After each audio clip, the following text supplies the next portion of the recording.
Welcome to beginners learn YouTube channel. हम लोग क्या है तो हम लोग है तैयारी जीत की। हम लोग क्या है तो हम लोग तैयारी जीत की और हम लोगों का टारगेट क्या है तो हम लोगों का टारगेट है टारगेट 2023। जब हम लोग अपने एग्जाम में जाकर पेपर की खोपड़ी में छेद कर रहे होंगे और यही है आप लोगों का टारगेट। आप लोग अपने टारगेट को मत भूलिएगा और इसीलिए हम लोग क्या कर रहे हैं तो इसीलिए हम लोग per day most important top 85 questions को डील करें जो आपके आने वाले एग्जाम के लिए बहुत ही ज़्यादा फ्रूटफुल साबित होगा। सो आज हम लोग क्या करेंगे तो आज हम लोग क्लास टेंथ का कौन सा सब्जेक्ट तो सब्जेक्ट केमिस्ट्री का आज हम लोग करेंगे। और चैप्टर आज का कौन सा होगा तो आज का चैप्टर होगा धातु और अधातु। पहले हम लोग उन चैप्टर्स को करेंगे जिनसे बार बार आपके एग्जाम में क्वेश्चन पूछे जाते हैं और इस बार भी पूछे जाएंगे। और सबसे ज़रूरी हम लोग क्या पढ़ते हैं तो हम लोग वही पढ़ते हैं जो पेपर में आए। हम लोग इधर उधर की चीज़ें नहीं पढ़ते, हम लोग सीधा वही पढ़ते हैं जो पेपर में आए। So let's start the class. So पहला क्वेश्चन यहाँ पे ये रहा, निम्नलिखित में से कौन सी धातु अत्यधिक अभिक्रियाशील है। मतलब इन चारों ऑप्शन में से कौन है सो सबसे अधिक अभिक्रियाशील है। वह एल्युमिनियम है जिसे Al से डिनोट करते हैं। वह सोडियम है जिसे Na से डिनोट करते हैं। वह कैल्शियम है जिसे Ca से डिनोट करते हैं या वह मैग्नीशियम है जिसे Mg से डिनोट करते हैं। आप लोग बताइएगा। तो इसका राइट आंसर जो हो जाएगा वो हो जाएगा कैल्शियम जिसे Ca से डिनोट करते हैं। तो इसका राइट आंसर ग हो जाएगा। क्वेश्चन नंबर सेकेंड ये रहा, मुक्त अवस्था में पाई जाने वाली धातु है। मतलब जो हमारे एटमॉस्फेयर में उपलब्ध है वह कौन सा धातु है। वह तांबा है, वह सोना है, वह चांदी है या वह पारा है। मुक्त अवस्था में पाई जाने वाला मतलब जो अफेक्ट नहीं करता, जो हमारे हम उसका डेली लाइफ में यूज करते हैं बट वो अफेक्ट नहीं होता है एटमॉस्फेयर से। तो वह कौन कौन से हो जाएंगे।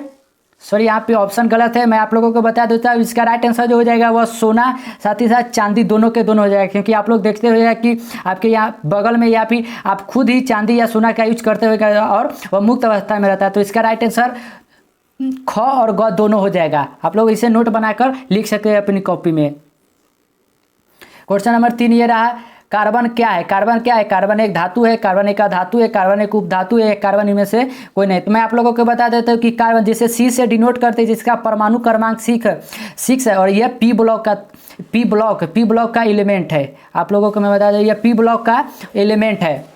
और ये क्या है तो ये एक उपधातु यह एक अधातु है, नॉन मेटल है। यह क्या है तो एक नॉन मेटल है। आप लोग याद रखिएगा ये क्या है तो नॉन मेटल। और एक बात और कि कार्बन के पास सबसे ज़्यादा श्रृंखला गुण पाया जाता है।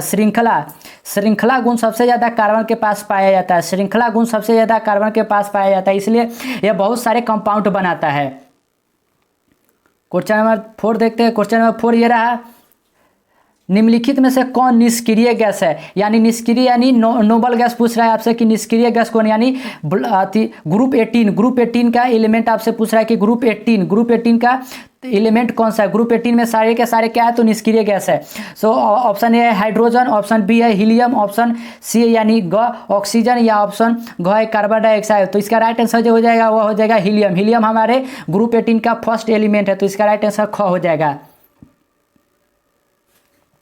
क्वेश्चन नंबर 5 ये रहा, सबसे कठोर प्राकृतिक पदार्थ है। मतलब नेचुरली हार्डेस्ट सब्सटेंस कौन सा है। वह है सोना है, चांदी है, लोहा है या हीरा है। सो इसका राइट आंसर जो हो जाएगा वो हो जाएगा हीरा है। सो नेचुरली हार्डेस्ट सब्सटेंस है। और हीरा का यूज हम लोग शीशे को काटने में करते हैं। आप लोगों के अगर घर में अगर खिड़की उड़की लगा हो तो उस खिड़की को काटे, जो आप लोग देखे हुए कि छोटे छोटे बनते हैं, उसे किससे काटते हैं तो हम लोग हीरा से काटते हैं। साथ ही साथ हीरा का हम लोग माइलस्टोन जो फैक्ट्री होते हैं उनमें भी यूज करते हैं।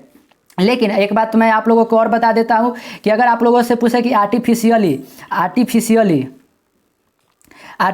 आप लोगों से पूछे कि आर्टिफिशियली हार्डेस्ट कौन सा है तो वह हो जाएगा ग्रेफाइन। आर्टिफिशियली अगर आपसे पूछे कि कौन है तो वह हो जाएगा ग्रेफाइन। आप लोग इसे याद कर सकते हैं।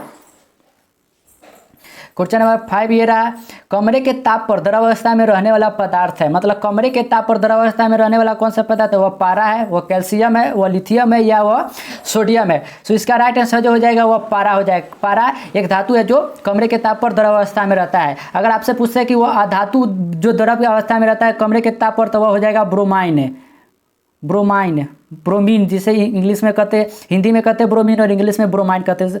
तो यह भी आप लोग अपने नोटबुक में लिख सकते हैं। क्वेश्चन नंबर 7 ये रहा, विद्युत बल्ब का तंतु किस धातु का बना होता है? ये इस पे आप कितने स्टार लगा सकते हो वो उतने कम है, क्योंकि यह सभी एग्जाम का कहते हैं कि हार्ट एंड सोल वही यह है। हर एक एग्जाम ये पूछे जाने वाला क्वेश्चन है। तो मैं आप लोगों को सीधा इसका आंसर बता देता है, वो होता है टंगस्टन।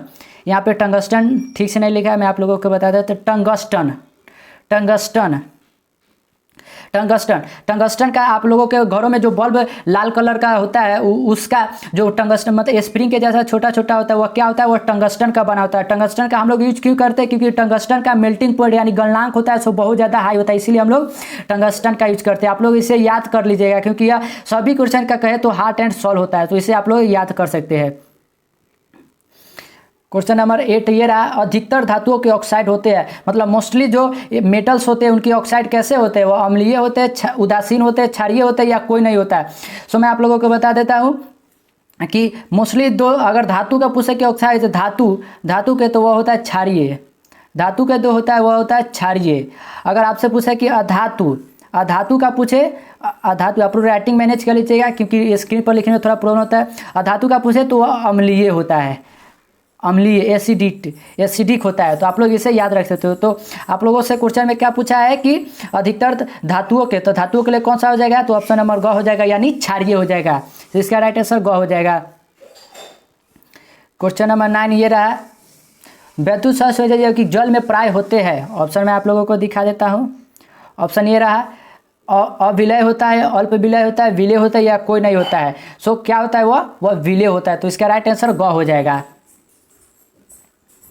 क्वेश्चन नंबर 10 ये रहा, धातुओं के ऑक्साइड होते हैं। जस्ट एक क्वेश्चन पहले मैंने आप लोगों को बताया था कि धातुओं के लिए होता है तो क्षारीय होता है, और अधातुओं के लिए क्या होता है? तो अधातुओं के लिए अम्लीय होता है, तो इसका राइट आंसर क हो जाएगा। और हाँ, अगर आप लोगों को लग रहा है कि ये वीडियो आपके आने वाले एग्जाम के लिए यूजफुल है तो आप लोग चैनल को सब्सक्राइब कर ले, क्योंकि ऐसे ही लगातार क्वेश्चन की सीरीज हम लोग लाते रहेंगे जब तक आप लोगों का एग्जाम निकल नहीं जाता है, क्योंकि जो वादा हमने किया है वो वादा हम पूरा कर करेंगे। भले ही आप हमारे चैनल को सब्सक्राइब करें या नहीं करें, फिर भी अगर आप लोगों को चाहिए कि ऐसे ही हम लगातार करते रहे, अगले साल के लिए भी करें, तो आप लोग चैनल को सब्सक्राइब कर ले, साथ ही वीडियो को लाइक कर दे और अपना एक्सपीरियंस कमेंट सेक्शन में बताइएगा। सो नेक्स्ट क्वेश्चन देखते हैं। क्वेश्चन नंबर 11 ये रहा, हेमाटाइट नहीं होगा, हेमाटाइट निम्न में से किस धातु का अयस्क है? मतलब हेमाटाइट जो है वो किस धातु का अयस्क है? वो आयरन का है जिसे Fe से डिनोट करते हैं, आयरन को Fe से डिनोट करते हैं, कॉपर का है जिसे Cu से डिनोट करते हैं, कैल्शियम का है जिसे Ca से डिनोट करते हैं, या सोडियम का है जिसे Na से डिनोट करते हैं। तो मैं आप लोगों को बता दूं, हेमाटाइट जो होता है वो हेमाटाइट होता है आयरन का। हेमाटाइट जो होता है वो आयरन का होता है, तो आप लोग इसे याद कर सकते हैं किसका होता है? तो आयरन का होता है। साथ ही साथ मैग्नेटाइट, एक ये भी याद रख सकते हैं कि मैग्नेटाइट में भी कहीं आपसे मैग्नेटाइट ही पूछ लिया जाए, तो मैग्नेटाइट भी होता है, सो किसका होता है? आयरन का ही अयस्क होता है, तो इसका राइट आंसर क हो जाएगा। क्वेश्चन नंबर 12 ये रहा, कमरे के ताप पर द्रव अवस्था में रहने वाला धातु है। ये मैंने आप लोगों को बताया था कि कमरे के ताप पर रहने वाला धातु कौन सा है? तो वह पारा होता है। लेकिन यहाँ पे आप लोगों से क्या पूछा है? अधातु। था धातु उस समय मैंने आप लोगों को बताया था कौन सा आता है? तो ब्रोमाइन। तो इसका राइट आंसर जो हो जाएगा वह हो जाएगा ऑप्शन नंबर ग। क्वेश्चन नंबर 13 ये रहा, सक्रियता श्रेणी में सबसे अधिक क्रियाशील धातु है। मतलब कि ग्रुप फर्स्ट के बारे में बात करें कि ग्रुप फर्स्ट में कौन क्रियाशील धातु है, तो वो कौन सा हो जाएगा? तो वो हो जाएगा सोडियम, क्योंकि सोडियम को अगर आप खुली अवस्था में रहते तो यह वायु से अभिक्रिया करके ये जलने लगता है। इसलिए आप लोग इससे भी याद रखते हैं कि सोडियम को हम लोग किस में रखते हैं? तो केरोसिन तेल में रखते हैं, केरोसिन तेल में रखते हैं। सोडियम को हम लोग केरोसिन तेल में रखते हैं, तो इसका राइट आंसर ख हो जाएगा।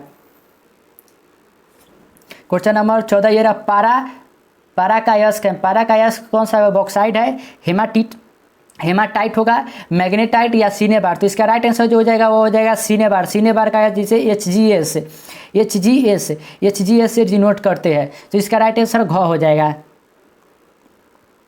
क्वेश्चन नंबर 15 ये रहा, निम्न में से कौन विद्युत का सर्वोत्तम होगा? यहाँ पे सर्वोत्तम चालक है। मतलब इन चारों में से कौन विद्युत का सर्वोत्तम चालक है? वो कॉपर है, वो चांदी है, वो एल्युमिनियम है, या वो आयरन है। तो इसका राइट आंसर जो हो जाएगा वो हो जाएगा चांदी जो है वो सर्वोत्तम चालक होता है, तो इसका राइट आंसर ख हो जाएगा। आप लोग इसे जुआ पर रख लीजिएगा क्योंकि यह बार बार पूछे जाने वाला और रिपीट होने वाला क्वेश्चन है आपके एग्जाम में।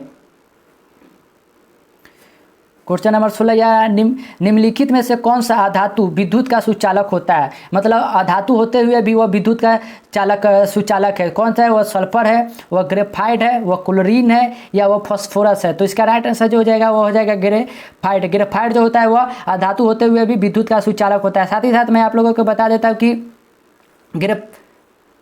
स्क्रीनशॉट को पहले मैं रिमूव कर देता हूँ। साथ ही साथ मैं आप लोगों को बता देता हूँ कि ये ग्रेफाइट जो होता है इसे हम लोग सुप्री चालक है, सुप्री चालक भी कहते हैं। आप लोग इसे भी अपने कॉपी में नोट कर सके। इस ग्रेफाइट को हम लोग सुप्री चालक करते हैं। और यह किसका और है? तो ये है कार्बन का। ये कार्बन का अप्रूफ है, ये कार्बन का अल्टोट्रॉप्स है। आप लोग इसे भी याद कर सकते हैं।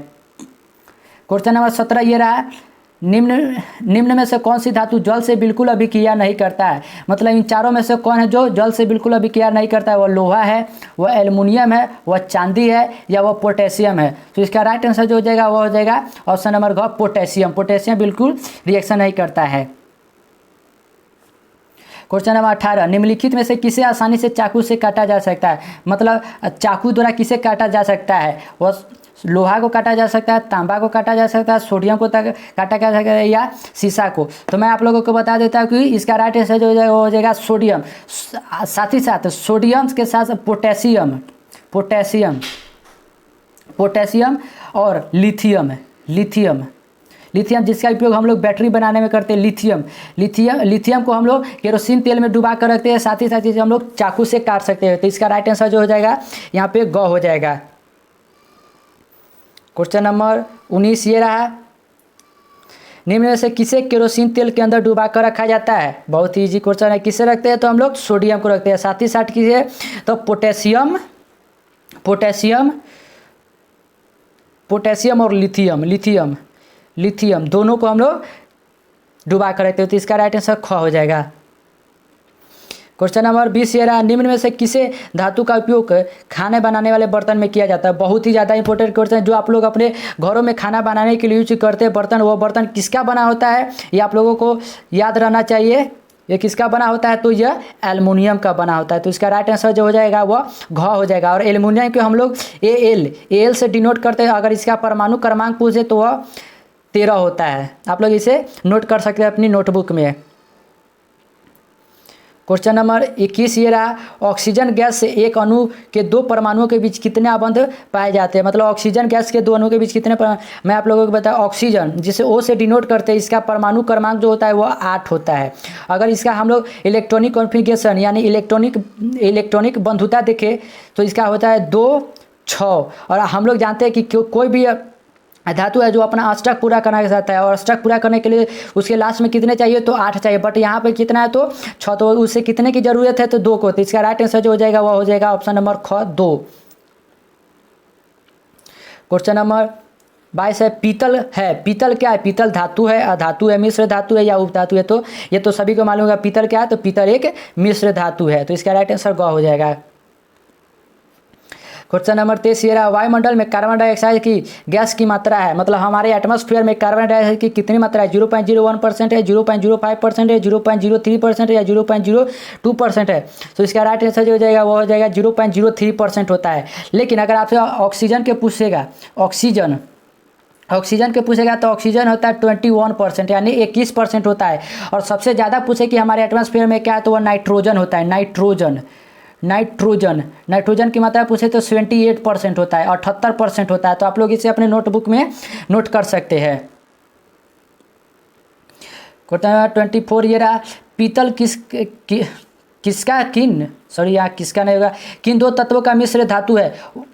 तो इसका राइट आंसर जो हो जाएगा वो हो जाएगा कॉपर और जिंक का होता है। लेकिन अगर आपसे पूछता है कि ब्रोंज का पूछता है कि ब्रोंज किसका होता है मिश्र धातु, तो हो जाएगा कॉपर और टीन का। तो इसका राइट आंसर, बट यहाँ पे आप लोगों से पूछा है कि पीतल पूछा है, तो इसलिए आपका राइट आंसर जो हो जाएगा वो ऑप्शन नंबर ख हो जाएगा। क्वेश्चन नंबर 25 ये रहा, बहुत ही ज़्यादा कॉमन क्वेश्चन आपके एग्जाम में पूछे जाने वाला कि शुद्ध सोना कितना कैरेट होता है? शुद्ध प्योर गोल्ड जिसे कहते हैं वो कितने कैरेट का होता है? वो 24 कैरेट का होता है, वो 22 कैरेट का होता है, वो 20 कैरेट का होता है, या 26 कैरेट का होता है? तो इसका राइट आंसर जो हो जाएगा वो हो जाएगा 24 कैरेट। पूरे शुद्ध प्योर गोल्ड होता है 24 कैरेट का होता है। तो आप लोग इसे याद कर सकते हैं। अगर आप लोगों को लग रहा है कि ये वीडियो आपके लिए एग्ज़ाम के लिए यूज़फुल है तो आप लोग चैनल को सब्सक्राइब कर लेंगे, चैनल को सब्सक्राइब कर लेंगे, साथ ही साथ बेल आइकन को भी ऑन कर लेंगे, क्योंकि ऐसे ही सीरीज क्वेश्चनों का सीरीज लगातार इस चैनल पर चलता रहेगा जब तक आप लोगों को एग्जाम में हम लोग पास न करवा दें। और साथ ही साथ अगर इस क्लास का PDF आप लोगों को चाहिए तो आप लोग टेलीग्राम पर जाकर बिगिंस लर्न चैनल को ज्वाइन कर सकते हैं। और हाँ, अगर आप लोग हमसे पर्सनली कनेक्ट होना चाहते हैं तो आप लोग हमें इंस्टा पर फॉलो कर सकते हैं @धर्मजीत01 पर।